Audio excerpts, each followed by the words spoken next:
Hej og velkommen til Psykologipodcastet.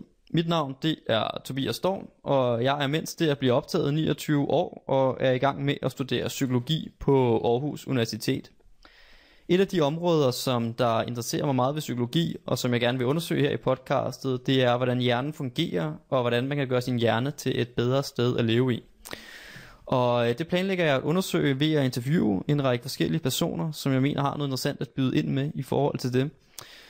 Derudover så er podcastet også en god undskyldning for, at jeg kan tage kontakt til forskellige mennesker, som jeg synes kunne være interessante at snakke med.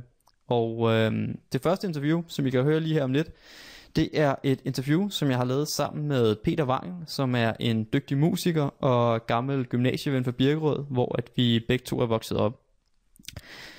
Grunden til, at jeg i forbindelse med det her podcast tænkte, at det kunne være interessant at snakke med Peter, det er, at han som 18-årig blev diagnosticeret med bipolar affektiv lidelse, som der er en genetisk betinget sygdom, der skaber forstyrrelser i hjernen, således at man i perioder svinger fra, at hjernen kører med 500-600 km i timen, til at man er, altså, hvor at man er ekstremt opildnet og manisk, og voldsomt meget op at køre, man har typisk svært ved at sove, og ofte har man også vrangforestillinger og hallucinationer i forbindelse med den her mani.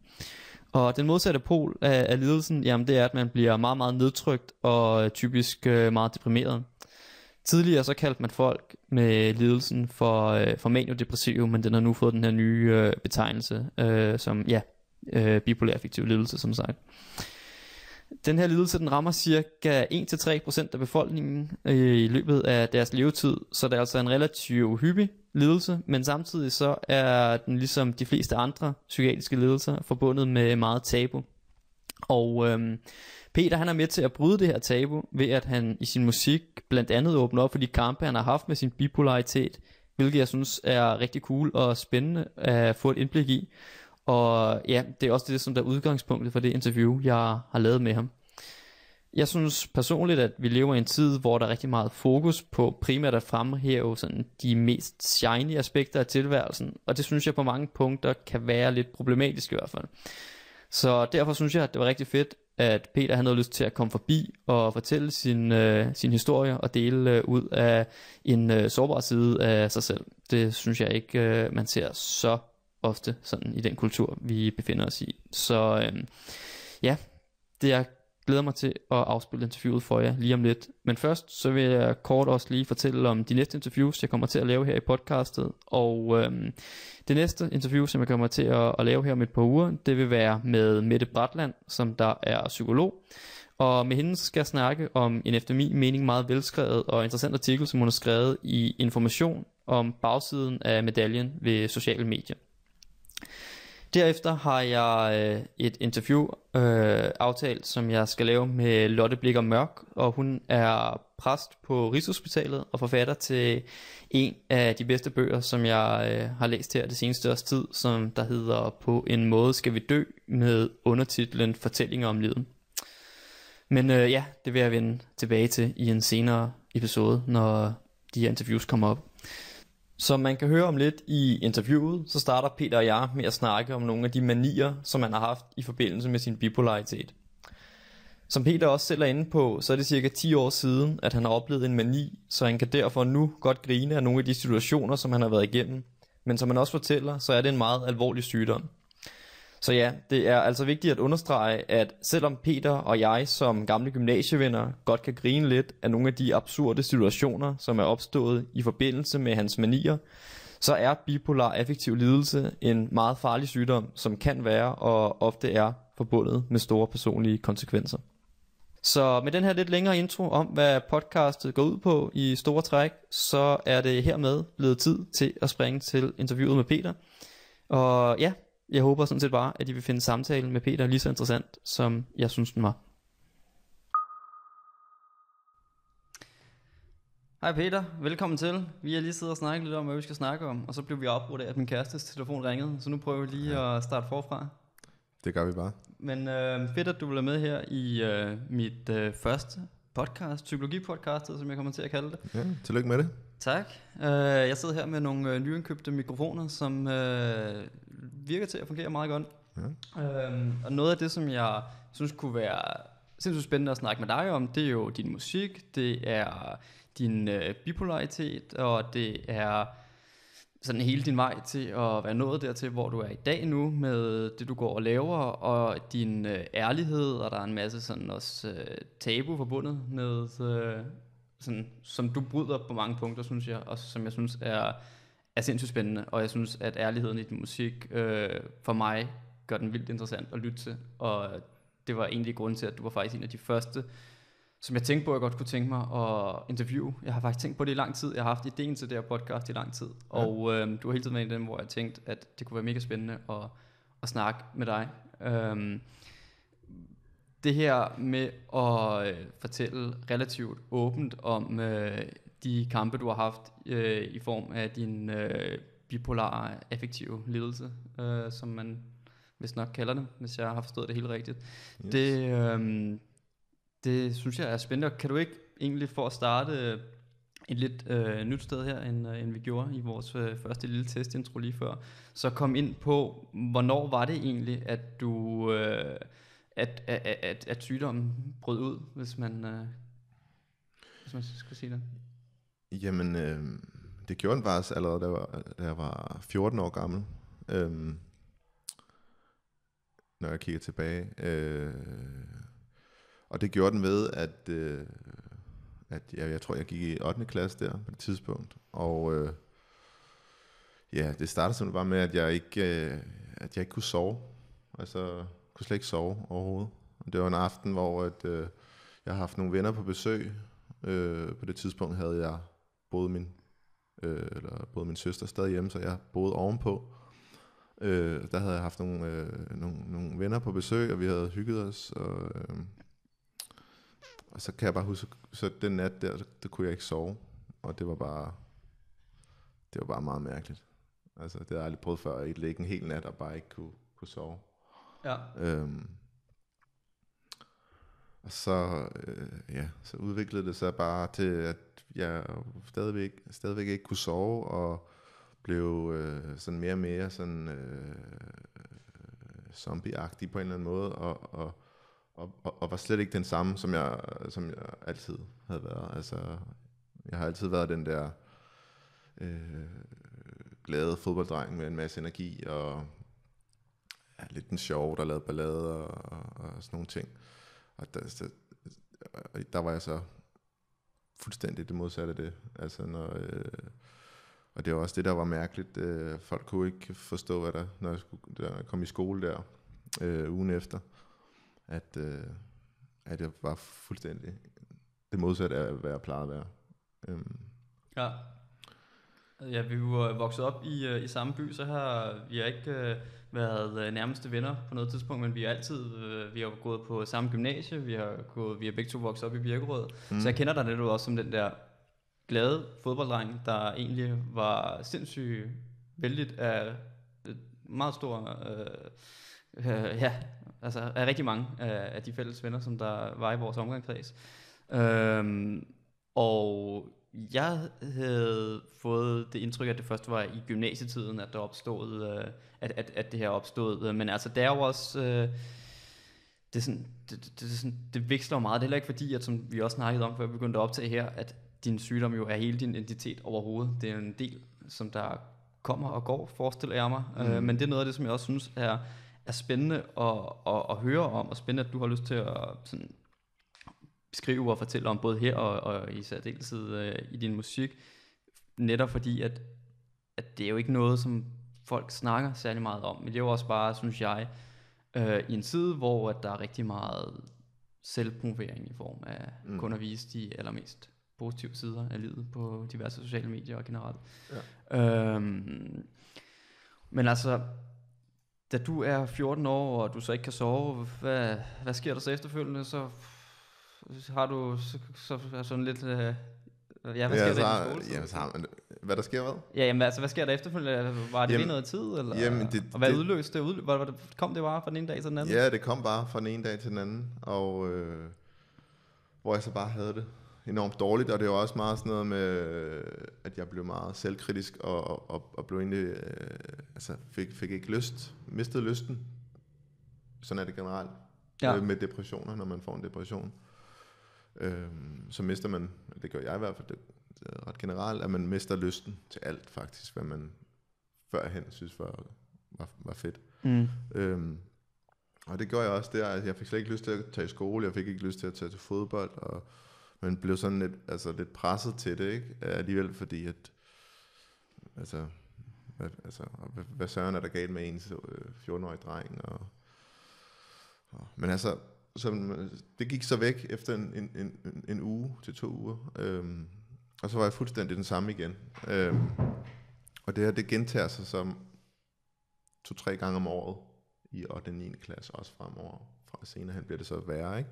Ja. I gymnasiet, men det her med, at jeg får det sindssygt skidt, og kan ikke sove, og bliver bange for, at alle synes, jeg er en idiot, og alle sådan nogle fuldstændig urealistiske ting, der ikke har noget med noget som helst at gøre. Men det går så bare væk, og så er det bare fuldstændig den samme. Så er den samme igen efter en uge, 2 uger. Og så tænker man, jamen, så kører det jo bare igen. Altså, og så tror jeg, det er derfor, der ikke blev rigtig gjort mere ved det. Fordi man tænkte måske, at jeg var... Hvad tænker man om unge mennesker, der har det skidt? Det ved jeg ikke. I dag er der måske mere fokus på det, ikke? Men dengang, der tror jeg bare, at nu har han det godt igen, og så glemmer man lidt. Ja. Men altså, så på den måde blev der ikke gjort noget ved det, altså fordi jeg fik det godt igen. Og det er også vigtigt at sige, at jeg har haft det rigtig godt, altså i al den tid, hvor jeg ikke har haft det godt, selvfølgelig. Altså jeg har haft en super barndom, og masser af kærlighed, og masser af gode venner, men der har simpelthen bare været de her nedture. Senere hen så også opture på den i den lidt større skala. Ja, men det er det, der karakteriserer det, og det der også gør det meget specielt, at sådan når man når jeg som psykologistudent sidder og læser lidt om det og sådan noget, at det er de der meget, meget voldsomme, altså ekstremt voldsomme opture og meget, meget voldsomme nedture, der kendetegner det. Og altså, jeg ved, kan du beskrive nogle af de sådan maniske, som man kalder det, altså nogle af de opture, som der har været i forbindelse med det? Eller har du lavet et eller andet fuldstændig vanvittigt, holdt dig vågen i 3 døgn i træk, eller et eller andet crazy, du må have været igennem nogle specielle situationer i forbindelse med det? Ja, jamen det har jeg. Altså når jeg ser tilbage, så fik jeg min første mani, da jeg kom på efterskole. Og de 3 første måneder af min efterskole, der løb jeg rundt og blev venner med alle. Altså man bliver meget sådan social, og man sådan, det kører bare for en. Altså man har det bare for nice. Altså, og der er selvfølgelig, der er noget, der hedder hypomani, og så er der mani. Altså hypomani, det er sådan før mani. Sådan, det er sådan, der har man det godt, og sådan, der kan man nogenlunde godt styre det, uden at det sådan bliver set, eller folk tænker.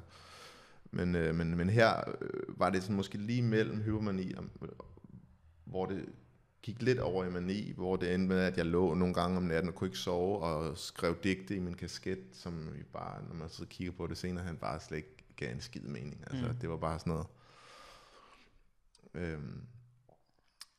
Så det var nok, det var min første mani, jeg fik der, men det blev så helt klart værre senere hen i gymnasiet. Jamen, så er det sådan noget med, jamen altså, når det er helt skidt, altså, så er det sådan noget, så får man nogle vrangforestillinger og hallucinerer, og sådan nogle, jeg troede på et tidspunkt helt til sidst, inden jeg blev indlagt, det kommer sikkert til senere, men at jeg troede, jeg var Jesus. Altså, du troede bogstaveligt talt, at du var Jesus? Jeg troede, at jeg gik hjemmefra på et tidspunkt, det var den dag, hvor jeg blev tvangsindlagt. Det var i 3. G. Der gik jeg hjem til min ven. Jeg ville aldrig nogensinde normalt bare gå hjem til min ven, da han boede i den anden ende af byen. Ikke? Men jeg gik bare hjem, og jeg tænkte bare, alle bilerne, der kørte forbi, at de bare, at de kiggede på mig og tænkte, altså, at det hele handlede om mig. Altså alle kiggede på mig, og jeg bare var the shit, ikke? Og det vildeste. Okay, ja. Og det... Sagde du så til dine venner, at du mente, at Ja, det tror jeg har sagt til nogen, at... Ja. Kan du huske alt sådan... Altså, er der noget hukommelses... tab forbundet med noget af det, eller? Der er noget hukommelsestab fra da jeg var indlagt.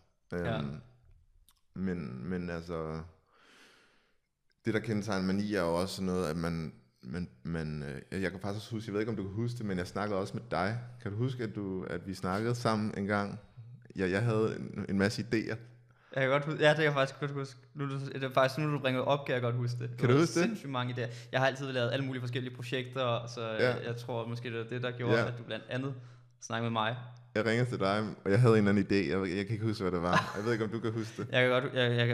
Der er en klokke, der ringer. Jeg kan ikke huske, hvad ideen var. Nej. Men jeg kan godt huske, at du havde den der periode, hvor du var helt op at køre. Ja, men det var den periode i 3.G der. Ja, hvor jeg kan godt huske, at det var meget voldsomt, at det var der, hvor du var seriøst op at køre. Og sindssygt meget energi, og det var det var jo sindssygt sjovt at være omkring dig, fordi du havde så meget energi, og du havde så meget at snakke om dine idéer, de kørte sådan 300 km i timen derudad, altså non-stop simpelthen. Jamen, det er det, der kendetegner, altså at hjernen den bare bliver sat på fuldstændig, altså, ja, hvad siger man, altså bliver sat helt op i det allerhøjeste gear, som man ikke skulle tro fandtes, ikke? Jo.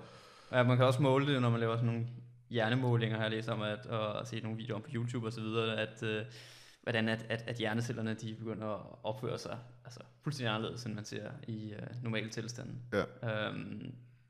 Så det må også, altså det er jo også en tilstand, som folk, som der ikke har den diagnose, med mindre at man tager stoffer eller sådan noget, ikke som udgangspunkt kommer i. Ja. Det kan jo minde meget om at tage stoffer. Jeg ved slet ikke, hvad der altså rent teknisk om præcis hvad der sker, altså at tage stoffer i forhold til det, men det kunne jeg, men der sker jo nogle helt andre signaltransmissioner op i hjernen. Så, ja. Okay, så okay, altså det er i 3.G, at du så bliver tvangsindlagt simpelthen der, fordi at det kommer så meget over, eller hvad? Ja, det kommer så meget over, at jeg er psykotisk, ikke? Ja. Så det er tvangstanker, eller tvangshandlinger og hallucinationer, altså bare helt... Kan du huske, hvad du har hallucineret om, blandt andet? Hvad for nogle billeder har du set, og hvornår er det, du har hallucineret? Jamen altså, det er ikke så meget, jeg husker ikke det så meget, at jeg ser ting og sådan noget. Nej. Det er mere, at det er oppe i hovedet, at for eksempel da politiet, de kommer så og henter mig. Jeg står nede ved Birkerød Sø. Hvad laver du der? Jamen der var jeg gået... Ja, det er okay at grine der. Det er også okay, at du griner, for jeg kan godt grine af det. Det er så mange år. Jeg var taget... Det var fordi, jeg var på vej over til Jens, som du også kender. Ja. På vej derovre, jeg ville gerne over til fodbold, og så. Jeg husker, Brøndby skulle spille, men han var så ikke hjemme, og hans forældre var heller ikke hjemme. Så jeg stod dernede, og så havde nogle af mine ellers venner fulgt efter mig. Og så havde de så ringet til politiet, fordi det var... Det så lidt mærkeligt ud. Ja, jamen, de vidste jo, alle vidste jo, at det var... På det tidspunkt vidste alle godt, at du havde... Ja, og der skulle ske noget nu, ikke? Ja, okay. Jeg havde vist sagt et eller andet, at jeg hopper i søen eller noget. Ja. Og så, så kommer politiet, og det går fint og sådan noget. Men inden der havde jeg så husker, at der var en eller anden fisker dernede ved Birkerød Sø, som jeg så beskylder for at være en tyv. Altså jeg beskylder ham for at være indbrudstyv, ikke? Og roer til alle. Jeg roer ofte og indbrudstyv. Ja. Helt vanvittigt. Men altså, så havde jeg så en anden ven, der boede dernede, som så kommer ud til mig, og sådan roliger mig lidt, tror jeg. Ja, og så kommer politiet der, og det går egentlig fint. Der er ikke noget problem der. Jeg tror bare, jeg synes, det er sjovt at komme ind i en politibil. Men så tror jeg, på vej derop, så tror jeg så, at Kasper Ejstrup, som var min store idol dengang, han ville stå der, når jeg så kom op til hospitalet. Så troede jeg, så ville han stå der, og så skulle jeg have en snak med ham. det skete desværre ikke. Det gjorde han desværre ikke. Så, men så skulle jeg så ind og snakke med en eller anden læge, og når man så tvangsindlægger, så er der en masse ting. Man kan ikke bare tvangsindlægge folk. Altså der skal jo en jurist til, og alle mulige ting. Så jeg skulle ind og vurderes, hvor syg jeg var. Okay. Og de fandt så ud af, at jeg var syg nok til at blive tvangsindlagt. Okay. Ja, det forløb vil jeg også gerne vende lidt tilbage til, at for ligesom at skifte lidt spor, at det så også kunne være spændende at høre om, hvornår at du startede med at spille musik, og hvordan du har brugt det for lige at... Og skifte spor, som sagt. Altså, hvornår var det, at du begyndte at spille musik, og hvornår var det, at du begyndte at bruge ligesom det, du har været igennem med bipolaritet i din musik? Jamen altså, jeg startede med at spille guitar som 16-årig på efterskolen der, hvor jeg får min fars guitar med over på min efterskole der. Og altså, min far har altid spillet guitar for mig, og har selv skrevet sange, og synger faktisk rigtig godt. Han har sådan en McCartney-stemme. Altså, det har jeg altid bare sagt til ham, at du synger lidt som Paul McCartney. Ja. Så altså, han er helt klart inspireret mig til, at jeg så også begyndte at spille der. Men det var også, at Kashmir, som var i den periode, var en stor inspiration for mig, eller gjorde i hvert fald, at jeg fik lyst til selv at spille guitar. Altså, jeg tror, at deres musik ramte et eller andet af mig, at den der melankoli kunne jeg ligesom, den havde jeg selv følt også ved mine depressioner, så jeg blev bare virkelig fanget af det der Kashmir, specielt deres City Lights plade der. Så derfor fik jeg lyst til selv at spille guitar, og så lærte jeg mange af deres sange, og kunne spille dem egentlig ret hurtigt, og det synes jeg er ret fedt. Og så egentlig ret hurtigt efter det begyndte jeg selv at skrive, sådan helt uden at, det var bare meget naturligt at selv at skrive nogle sange. Og det har jeg så gjort lige siden. Altså det var egentlig det. Så stoppede jeg med at øve covernummer, og så kørte det bare med min egen derfra. Ja. Jeg kan huske dig og nogle af de andre også. Nogle fra min klasse, vores årgang hed noget gymnasieband, det gamle Human Races Run. Ja, præcis. Ja. Og vi havde en meget fantastisk koncert på Mandsjøskoven i Birkerød. Jamen det var det, der startede min mani, jo. Og det er også det, jeg husker det. Jeg husker det, og det var, altså folk gik helt op, der var sindssygt god stemning. Ja. Og jeg kan netop huske, og det kan jeg sjovt at huske, at dagen efter, at de havde haft den der koncert, eller sådan tiden efter, der havde du der, hvor du var sindssygt meget op at køre. Ja, jamen det er det, der triggede det. Ja, og det var det, men, og det er jo som regel, hvis jeg har forstået det rigtigt, at der er en eller anden begivenhed typisk, som der trigger en mani. Ja. Og at det er som regel noget, der er forbundet enten med noget, en eller anden stor oplevelse, eller noget stress, eller hvad det nu kan være. Det kan være alt. Det kan være alt dødsfald, hvis ens forældre dør, eller et eller andet. Ja. Så det har man også set eksempler på, at det er så skulle man tro, at man fik en depression, men det kan også bare gøre, at man...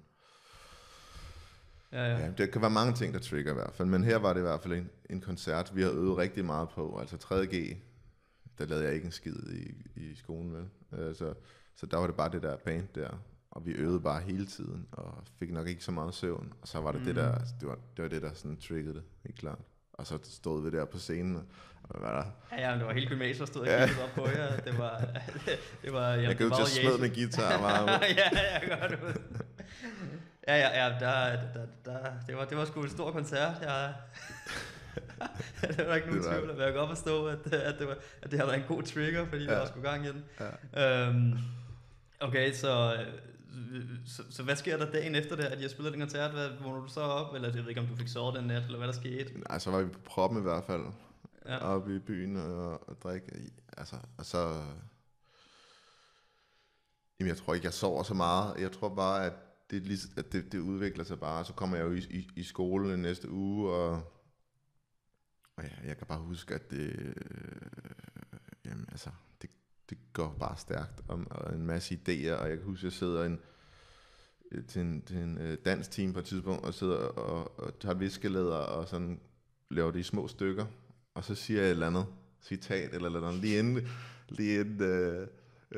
timen slutter, har slet ikke sagt noget, eller sådan noget, kaster jeg bare op og siger det der citat, og så går jeg bare ud. Det er sådan en helt stor fanfare der, eller? Ja.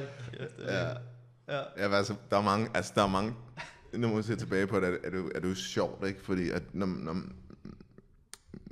det er jo, altså det er jo sjovt til en vis grad, ikke? Altså, men det er jo mange skøre ting, ikke? Og man har også set eksempler på folk, jo, der har købt alverdens, at det var jeg heldigvis, jeg fik ikke, altså jeg brugte min børneopsparing sådan rimelig hurtigt, men man ser også eksempler på folk, jo, der bare går ud og køber, altså, og står i kæmpe gæld bagefter, og det er jo selvfølgelig noget rigtig lort, ikke? Ja. Så står man der med en depression, fordi, altså, at man har købt et eller andet sindssygt, ikke? Så ja, men jeg læste det i går om en eller anden, der troede, at der ville være en eller anden form for slange, altså en, der også havde været bipolær, der var bipolær, som der mente, at der var en eller anden form for, der ville komme en slangeepidemi eller sådan noget, som han havde købt, og han mente, at den eneste måde, man kunne stoppe det på, jeg kan ikke huske præcis detaljer, men han har i hvert fald gået ind i alle mulige forhandlere, og så havde han købt én specifikt dyrefoder, altså i samtlige byer, han kunne komme i nærheden af, for han mente, at det var det eneste, der kunne redde den her dommedag, som der snart ville komme med nogle dyr. Altså,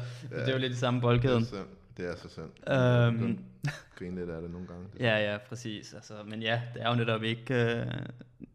det er jo ikke sjovt. Specielt sjovt, sådan når man kigger i det lidt mere... Når man zoomer lidt mere ind på det, selvfølgelig. Ja. Men man kan godt grine af episoderne, det er klart. Men altså, hvad... Hvis man så kigger på de depressioner, som der har været, hvis du skal beskrive den mest sådan mørke tid, du har været i, sådan det største, hvad er det umiddelbart? Hvad er det værste, du sådan mentalt har oplevet i forbindelse med alt det her? Jamen, altså det var så i gymnasiet, hvor altså det blev værre og værre, ikke, for folkeskole i gymnasiet. Bliver både depressionerne og manierne værre, og det var helt klart jeg tror det var 2G eller sådan noget, at der er så langtidssyg, der er depressionerne så måske 1 måned til 2 måneder lange, og der var jeg også psykotisk, altså, og troede jeg troede sådan noget med, at jeg troede, at politiet ville komme og hente mig, fordi jeg ikke havde det er også lidt sjovt. Det kun, altså, fordi jeg ikke havde afleveret mine skolebøger. Ja, undskyld, jeg kan godt grine af det, det er helt fint. Altså, jeg troede simpelthen, politiet ville komme og hente mig, fordi jeg ikke havde afleveret mine skolebøger. Fordi jeg tænkte, at skolen var slut. Jeg tænkte, det hele var slut. Jeg troede, jeg skulle dø. Altså, jeg lå derhjemme i min seng og troede, at det er slut, og jeg troede min krop var ved at rådne op. Altså, det er sådan nogle helt sindssygt tanker, man kan få, når man er så depressiv. Altså, der var jeg virkelig, virkelig, virkelig depressiv. Der skulle jeg helt klart have været indlagt, men så når depression så også går ud og bliver psykotisk, altså, så har man det virkelig slemt, hvor man slet ikke, altså noget med at spise og sådan noget, det skal man have hjælp til. Altså, man bliver det bare sådan en zombie. Så det er nok helt klart det værste. Altså, det der med, at jeg troede, at folk ville komme og slå mig ihjel. Altså sådan nogle vanvittige ting. Fordi at jeg havde sagt et eller andet. Eller, altså sådan nogle, giver slet ikke mening. Altså hvor det bare er gået fuldstændig. Altså ligesom mani, bare det modsatte. Altså, skudt helt af, ikke? Så det er meget angst og psykose. Der i 2G.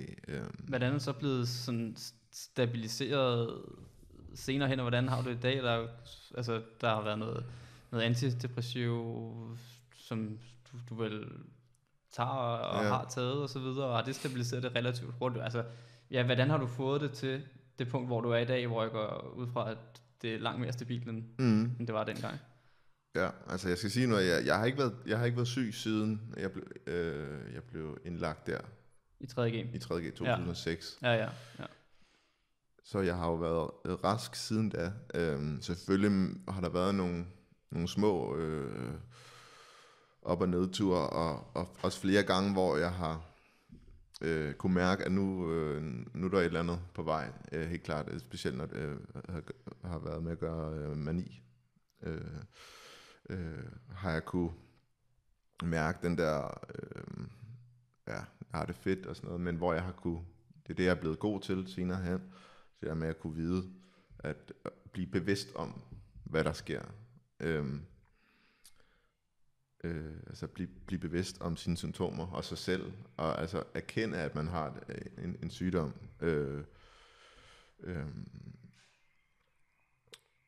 At det er, jamen, altså det er noget af det allervigtigste, hvis man skal overleve den her sygdom, jo, som jo er livsfarlig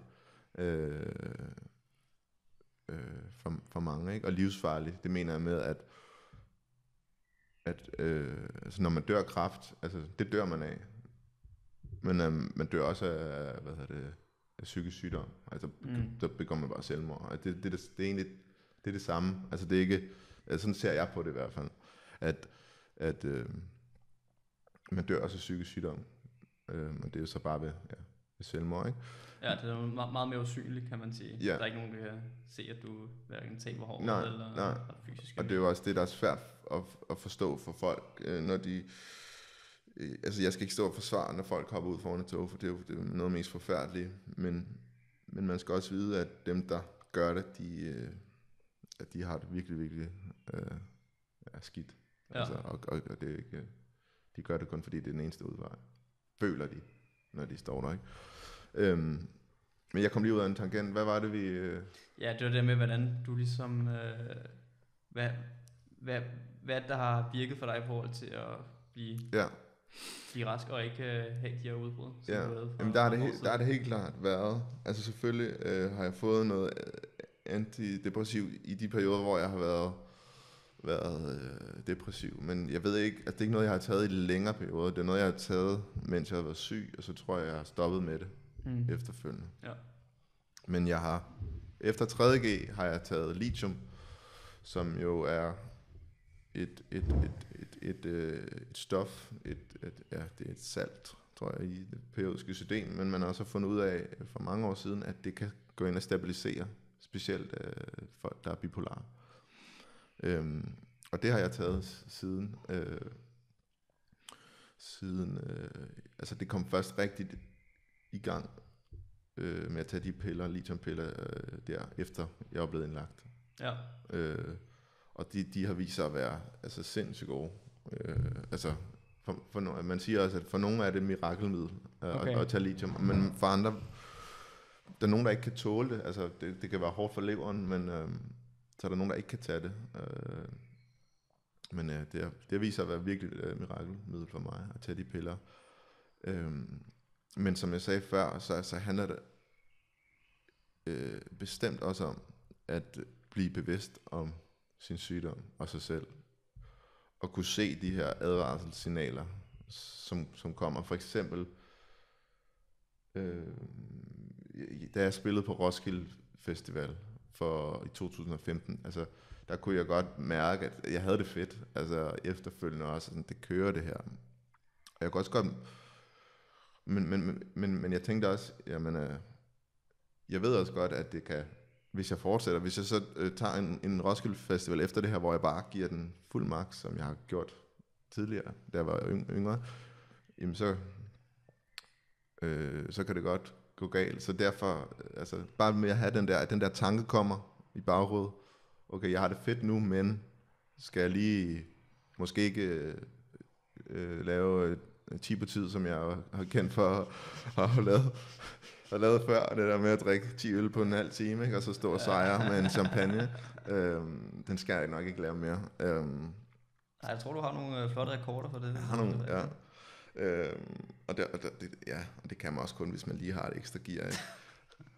Ja. Så, men bare for at sige, at det der med, det er simpelthen bare det vigtigste, hvis man skal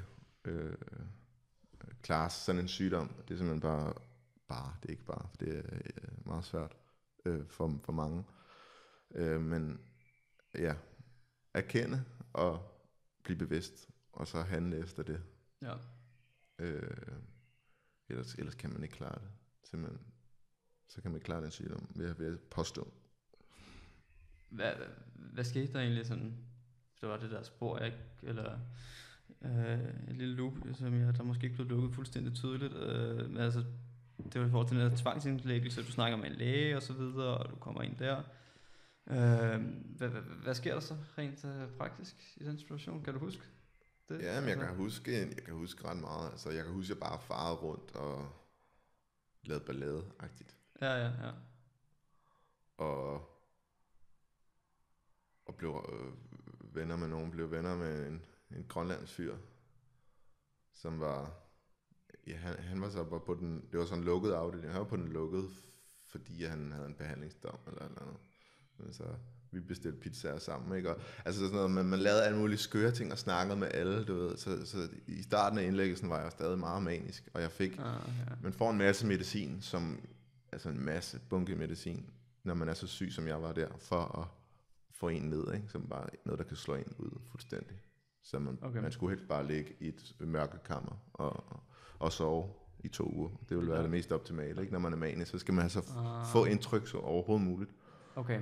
Så de gav mig en masse medicin under tvang. Altså, men altså, jeg tog det, ikke? Altså, ja. Det er noget, jeg skulle have. Men altså, jeg blev ikke medicinen prallet fuldstændig af på mig, og det endte med, at jeg faktisk kom i bælte, og lå i bælte i en uge, on and off. Ja. Fordi at jeg begyndte at blive troende over for personalet, ikke? Og altså, var til fare for andre og mig selv. Og så kom jeg i, og fik, jeg kan huske, at på et tidspunkt, så ville jeg ringe hjem til mine venner i Birkerød. Der var sådan en telefon. Ja. Og så kan jeg bare huske, der var noget på styr, og så kom der bare sådan 6 mennesker, altså personalet efter mig. Og så fik jeg bare sådan en kanyle i røven. Shit. Ja. Og så var der ikke mere. Så var der ikke mere tilbage i dig der. Ja, det kunne godt slå mig ud, men det har helt sikkert også været en ordentlig dose, jeg har fået der lige ind i blodet, ikke? Så jeg var bare sindssygt syg. Altså, det må jeg skulle sige. Altså, så det endte med, at jeg fik ECT, elektrochok. Ja. Som jo også har været meget debat om de seneste år. Jeg har heldigvis jeg fik kun 2 behandlinger, og det viser bare den der at redde min røv. Det virkede? Ja, det virkede. Nej. Fuldstændig. Okay. For de var bange for, at jeg skulle gå i, eller de lir, komme, altså, at det skulle blive permanent, hvad siger man? Kronisk, ja. Ja. At det simpelthen vil, altså, og det kan man dø af. Altså, det er livsfarligt at være så manisk. Altså, det kan det jo blive til sidst. Så jeg var jo i bund og grund i livsfare. Så derfor var det her elektrochok, det reddede virkelig min røv. Altså, det må jeg sige. Der har været en masse kritik af, at det er slet af hukommelse og sådan noget. Og det er også grund til, det tror jeg, det gjorde lidt, derfor jeg kan huske så meget fra indlæggelsen. Jeg kan selvfølgelig huske noget. Men det er tit, når folk får rigtig mange, fordi det er nemlig rigtig effektivt, det er ECT, men det er typisk, når folk får rigtig mange behandlinger, altså 50 behandlinger over mange år, altså fordi det er det eneste, der virker. Så kan det virkelig være dårligt for hukommelsen. Men altså, jeg fik heldigvis kun 2 behandlinger, det har været nok, og jeg har ikke fået det siden. Hvor lang tid varede indlæggelsen der? Det varede, i alt varede det en måned, fordi efter den sidste uge kom jeg på åben afdeling. Ja, okay. Og så kom jeg hjem, så var jeg lige eftersøg, Og så røg jeg tilbage i skolen i 3.G og fik den lige skrabet røven. fik lige huen på der. Ja. Så, men bare for lige at slutte det der med, måske med indlæggelsen, at altså, jeg var virkelig udsat for tvang under den, altså både tvangsmedicin og tvangs med det med bælte og sådan noget. Men altså, det var simpelthen, det var det, der skulle til. Der har også været rigtig meget omkring tvang, der er for meget tvang i psykiatrien, og det er der helt klart også. Jeg har jo selv fra 2014-2015 arbejdede jeg som recovery mentor på Riget slukkede afdeling, hvor jeg er ansat til at snakke med patienterne. Så jeg ved jo også godt, hvordan psykiatrien er i dag, hvordan det fungerer, og der er jo alt for få hænder. Og på den måde, når der er for få hænder, så sker der for mange misforståelser og mange, altså mellem patient og personale, og på den måde kommer der mere tvang, fordi så bliver folk frustreret. Der kommer også lige ud af en tangent, men bare for at sige, at det var nødvendigt for mig her. Altså jeg fik god behandling. Ja, okay. Det var nødvendigt for mig. Altså folk ville mig det godt. Altså jeg var en 19-årig fyr, som altså, ja, der skal man sgu have noget hjælp, ikke? Altså, fordi der er man stadig livet foran sig, ikke? Så der er meget at redde, ikke? Altså at blive lagt i bælte må være en sindssygt ubehagelig for mange fuldstændig klaustrofobisk. Ja, men heldigvis var jeg så syg, at jeg det er ikke noget, jeg tænker tilbage på, som at være det er ikke traumatisk for mig. Nej, okay. Det er det ikke. Altså, men det er selvfølgelig ikke rart. Altså det er det ikke. Men altså, og det er måske også, ja.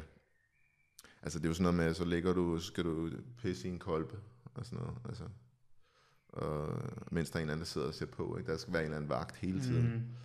Det er jo mega provokerende. Altså, men sådan er det. Men jeg har selv set, det er jo det sjove, da jeg så arbejdede på Riget her for et år siden, i et år som mentor, så ser jeg alle de ting.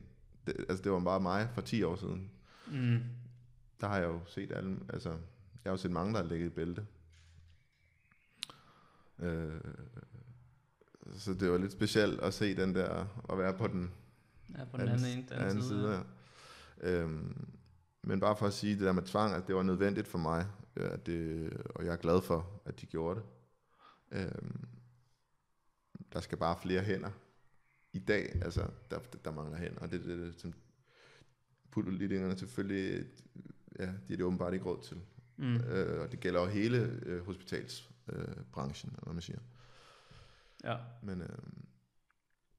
Men ja, det var for at afslutte det med indlæggelsen der, eller for at forklare det, at det der ECT, det elektrochok, jeg fik, det reddede mig. Altså det slog min mani ud, og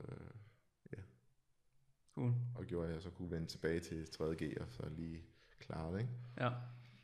Og hvornår var det, at du... Vil du have lidt juice, måske? Ja, det vil jeg sgu godt. Hvornår var det, at du besluttede dig for at begynde at sådan tale åbent om det i din musik, da du lavede dit egen solo, Peter Wangel, eller ikke solo, sammen med dine kollegaer, ikke? Men altså, ja. Du har jo taget en eller anden beslutning om på et tidspunkt at være meget åben omkring alt det her, som der netop er forbundet med temmelig meget tabu, tænker jeg i hvert fald, som udgangspunkt blandt de fleste, der har psykiske lidelser på den ene eller anden måde.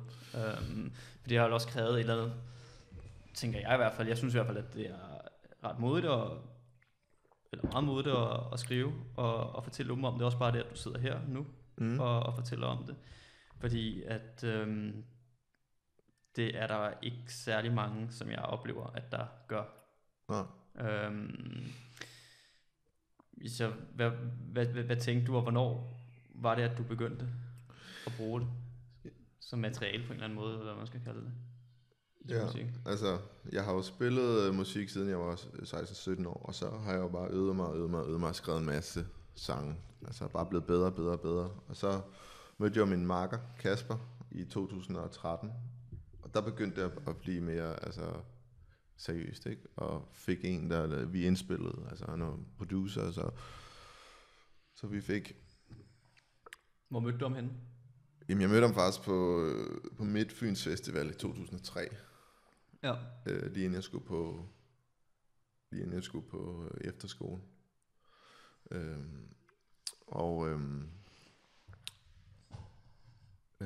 Så der sad jeg han og spillede guitar dengang, og det blev jeg enormt fascineret af. Så det var nok også en af grundene til, at jeg blev begyndt på det på efterskolen også. Men vi mødtes så igen, da han kom fra Fanø, og jeg kommer fra Birkerød dengang.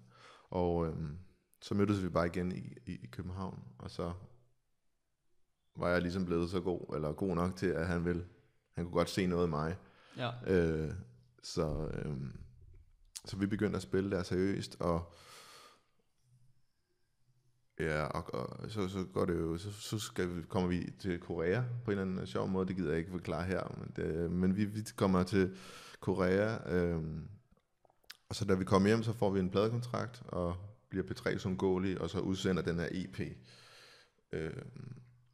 Så der sker jo rigtig mange fede ting der, og men det er ikke der, jeg sådan beslutter mig for, altså, at jeg skal være sådan helt åben. Altså, min sang har altid handlet om altså det har altid været melankolsk, men jeg har ikke været så god til at få det ud. Men teksterne har ikke været så vigtigt for mig. Altså det der har været vigtigt for mig, det er at skabe en stemning. Og så teksterne har været nogle gange lidt tilfældigt, men altså det er jo fedt nok, hvis der er andre, der kan bruge det sådan noget, men jeg kan ikke sige, at lige fra vores første EP og vores album, der kom for et år siden, at altså det er meget sådan en blanding, at det er bare en masse melankoli, der bare bliver kastet ned på, det lyder forkert, men altså, det er først på det nye album, der kommer her til september, at det bliver mere direkte. Det bliver mere direkte, det bliver mere håndgribeligt, og teksterne handler faktisk om nogle specifikke ting. Hvor det før var meget, jeg bare fik en masse melankoli og en masse følelser, hvilket også er fedt jo, der er mange, der er blevet fanget af det, så det er ikke fordi, jeg vil skyde det ned overhovedet. Det er bare en proces, at jeg så nu, hvor jeg nu har jeg valgt at blive mere åben om det, fordi jeg har lige fået en søn, og har den første single, som for det kommende album, er jo lige kommet ud, som handler om det her med, vil du have det, hvis du arver min sygdom, som jeg spørger min søn om i sangen. Ja. Altså det er først nu, at jeg sådan går rigtig ud med det, og det føles fuldstændig naturligt for mig. Altså jeg er glad for, at du synes, at det er modigt og sådan, men det er ikke sådan, altså det er bare helt, altså, eller jeg er i hvert fald glad for, at jeg kunne, jeg synes, det gav mening at komme ud med det her nu, hvor der var det her med min søn, og jeg skrev den her tekst. Altså så det havde ligesom det gav meget god mening, end at komme med det før, fordi før var det bare en masse følelser, og det er ligesom, jeg er blevet mere moden nu, eller hvad man siger, altså så ja, det er først nu, at jeg sådan skriver sange om specifikke ting. Før var det bare en masse melankoli og god musik. Ja, men grund til, at jeg også tænkte, at det var i noget af dit tidligere musik, hvor jeg synes, det var ret direkte beskrevet, det var i det nummer, du lavede, blandt andet det, der hedder Another World. Ja. Og også dit nummer Lithium. Jamen, der er selvfølgelig også nogle af numrene, der handler om nogle specifikke ting, men det... Men jeg kan godt føle, at det selvfølgelig er stadig mere, altså teksterne er lidt mere abstrakte, hvor dit nye nummer Reason selvfølgelig er meget, meget direkte beskrevet. Det kan jeg følge, hvad du mener. Men jeg er stadigvæk så... Men det handler måske også om, at man måske kan være farvet af, at jeg og nogle andre kender dig og kender din baggrund måske lidt mere. Men ja, okay, så du tænker, at det med dit nye album, at du for alvor bliver mere sådan direkte i dine tekster og så videre? Ja, det føler jeg, men jeg har hørt om folk, der har skrevet til mig, at du har det her noget med bipolar og sådan noget at gøre, så det er jo ikke... Men jeg føler bare først, at det er nu, at jeg er sådan... Ja, jeg føler også, at det er nu, jeg er blevet bedre til at måske at skrive tekster. Men altså, det er jo bare fedt, at folk synes, det er fedt. Altså, det synes jeg også selv, det er. Ja, men, helt sikkert. Ja. Så hvordan, altså, har musikken hjulpet dig på forskellige måder, sådan rent mentalt? Har det været et sted, hvor jeg kan huske, at der blev skrevet, eller du siger i det interview, som du lavede med en avis, som jeg ikke lige husker navnet på lige nu, at det er ikke svært for dig at skrive tekster, fordi at du egentlig bare skal sætte dig ned og et eller andet, lukke øjnene, og så filter det frem med sådan, melankoli og sådan idéer for tidligere og så videre. Hvad har det sådan rent mentalt givet dig at arbejde med at skrive musik, og er det noget, der har haft stor betydning for dig? Eller? Ja, bestemt. Det har det. Altså det tror jeg helt klart er en af grundene til, at jeg har det så godt. Altså det der med at skrive sange. Og selvom at altså oftest har jeg jo også bare altså jeg skriver kun tekster til de sange, som jeg altså ligesom okay, den her, den skal udgives, eller altså jeg skriver ikke tekster til alle mine sange. Mange af sangene er jo bare korter, og så er det noget tekst, der jeg bare improviserer, og så finder jeg frem til de bedste sange og vælger dem ud og udgiver dem, ikke? Men det er også bare at sidde med guitaren og synge. Altså. Så det er nærmest du improviserer det nærmest frem. Ja. Altså det har også så bare det, at jeg har fra jeg var 17 år, altså det der med at jeg blev ramt af Kashmirs musik og fandt den der melankoli, at jeg så selv kunne begynde at skabe den melankoli i min egen musik, det har helt klart bare været sådan helt sådan naturlig stille og rolig måde at bearbejde de ting, jeg har oplevet fra jeg var 14 til jeg var 19. Så det er helt klart, musikken har bare været en ventil selvfølgelig, men på en meget sådan stille og rolig og god måde. Altså at jeg ikke sådan, at jeg skulle... Altså jeg har været fri for at skulle gå... altså det er godt at gå til psykolog, men jeg har ikke gået så meget til psykolog, fordi jeg tror, at jeg tror musikken har gjort meget for mig. Ja. Bare sådan på en lidt ubevidst måde, at jeg bare sådan har ved at spille der musik, har jeg ligesom bare kunne komme videre og så helt klart, musikken er en stor spiller i min i at jeg har det så godt, som jeg har det i dag, og kan klare mig. Hvad er jeres fremtidsplaner nu her? I har noget efterårsturné blandt andet. Ja, vi kommer med et nyt album her, Vangel-album her til september, og så skal vi ud og spille rundt i Danmark. Så må vi se, hvad der sker. Hvad kan du bedst lide? Kan du bedst lide at tage rundt og spille musikken, eller lave det, og være i studiet, hvad synes du er det sjoveste? Jeg synes, det ved jeg sgu ikke. Jeg synes det,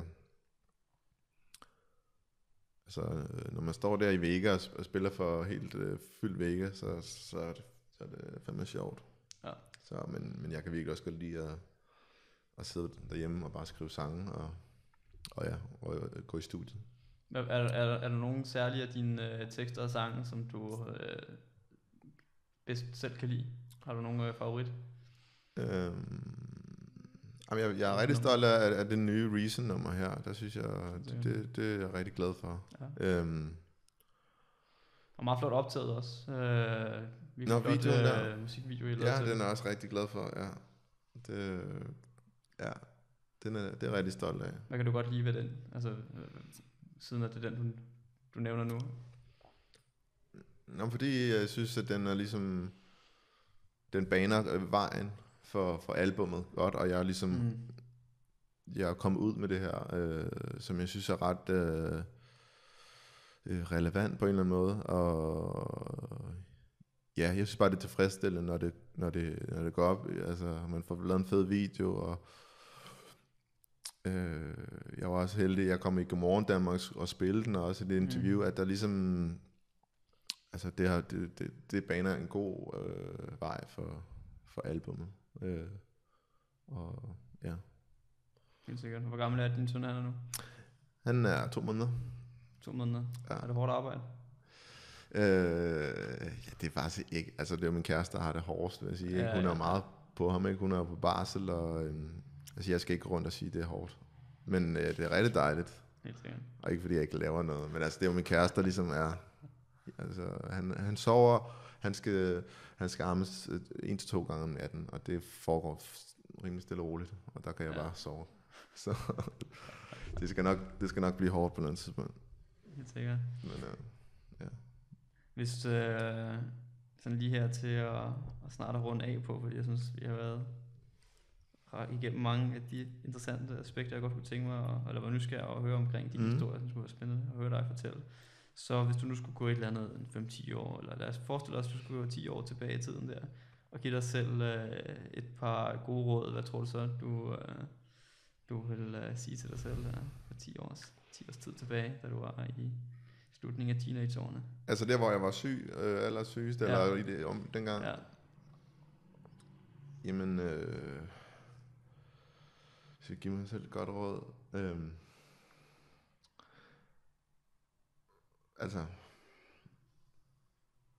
jamen, lyt til din familie og venner. Lyt til dem og tro på, at lyt til, hvad de siger. Helt sikkert. Og jamen altså det er altså jeg synes jo, altså jeg har jo klaret det godt på en eller anden måde.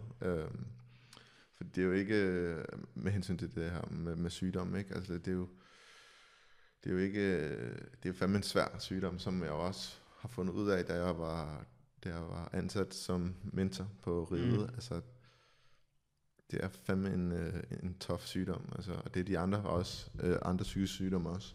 Men er der nogen i din familie? For det er jo meget genetisk bestemt. Jeg læste et studie af, det er meget genetisk, og det kan vel godt være min farfar, der har haft det, men han døde, da min far var 3 måneder gammel. Men han var også lidt sådan en type som mig, og han kunne godt have haft det. Okay. Men ellers er der ikke nogen, der har det i min familie. Så, men jeg tror, at der blev også, synes jeg, snakket om det der med, at man har de der store nedture, hvor man er sådan, der er selvfølgelig ikke særlig stærk initiativ og så videre, men det der med, at det vægter så meget der, og så bliver man lige pludselig meget handlekraftig kort tid efter, og det er blandt andet det, der kan være farligt, sådan som jeg har forstået nogle af de eksempler, jeg har læst om, men altså jamen der er også andre former for bipolar, for eksempel noget der hedder rapid cycling, hvor man altså skifter, man kan skifte hele tiden mellem nedtur og optur, altså det er fuldstændig, det må være så meget specielt også at se det udefra, altså. Ja. Så men mit råd er lyt til dine medmennesker og dine venner, specielt hvis de normalt har været gode for dig. Altså og så skal du være åben og så tro. Man skal sgu, altså fra start har jeg troet på min musik, og det har jeg gjort lige siden, eller det gjorde jeg helt fra start. Jeg kunne mærke, at jeg havde et eller andet, og så har jeg bare troet på det. Altså. Ja, fordi du har også taget nogle ret hvad man sige, konsekvente valg, ikke? Altså du har gået meget målrettet efter det. Du har, hvis jeg har forstået det rigtigt, valgt du ikke at tage videregående uddannelse på noget tidspunkt, men har fokuseret på arbejde og fokuseret på din musik og virkelig gået efter den her drøm, som du har haft, og som du har om at nå så mange mennesker med din musik. Og det er jo super cool valg at tage, og det går jo absolut den helt rigtige vej. Og jeg var inde og se jeres koncert i Vega, og det var super fedt. Super fedt. Og det er bogstaveligt talt, det musik, som du går og laver, at det er noget af det, som jeg lytter allermest til, uden tvivl. I alle mulige sjove situationer. Meget når jeg træner også, sjovt nok. Nå, fedt. Der er sådan noget energi der i det. Ja, der er præcis. Ja, det er super cool. Altså, men har du haft tro? Er det fordi, du har haft troen på, at det vil gå den rigtige vej? Eller hvad har gjort, at du ligesom har satset så meget på det, som du har valgt at gøre? Jamen, jeg tror helt klart, at det har noget at gøre med manien, eller den oplevelse, jeg har haft med min sygdom. Altså, jeg tror også, det har helt klart givet mig noget mod. Altså, at når man har været igennem sådan nogle ting der, altså, så tænker man, okay, men så det kan ikke sammenlignes med så meget andet. Så at det, jeg vælger ikke at tage en uddannelse, der har jeg bare tænkt, jamen det har bare givet mig noget mod, og jeg bare noget selvtillid. Altså, så det er også derfor, det der med at sige, at manien har også givet mig nogle ting. Altså, det der med at tro på det, og og bare tro på mig selv, og det jeg laver, og så skal det hele nok gå, fordi det har været så skidt før, altså det kan nærmest ikke blive så skidt igen, altså, så det har helt klart givet mig rigtig meget mod til at gøre det. Cool. Hvis der er nogen, der hører det her, som måske ikke har hørt din musik før, hvor vil du så anbefale at sende dem hen? Så vil jeg anbefale dem at gå ned i vinylbutikken og købe en vinyl, eller de kan også købe en CD på nettet. Ja. Ellers kan de gå på Spotify og lytte til det, eller komme ud og se os, altså live, når vi spiller. Vi spiller i København her. Jeg ved ikke, hvornår det her kommer ud, men i hvert fald spiller vi til oktober i Koncerthuset. Ja, jeg tror, det kommer om et par uger eller sådan noget. Om et par uger, og så spiller vi også i Tivoli snart. Ja. Så ind og Google vejen, og lytte til musikken, og sindssygt fedt at få en hel masse historier bagved det. Jamen, det var fornøjelse. Tak fordi, at du ville være med. Selv tak for invitationen. Og det var så første afsnit af Psykologipodcastet. Hvis du kunne tænke dig at få besked om, når der kommer en ny podcast op, så kan du enten abonnere på podcastet, eller du kan gå ind på Facebook og joine den gruppe, som der hedder Psykologipodcastet, skrevet i 2 ord. Herinde der kommer jeg til at sige til, når jeg har en ny podcast, som der kommer online. Og her er du også meget velkommen til at skrive til mig, hvis du har forslag til personer, som du tænker kunne være interessante, at jeg interviewer i fremtiden.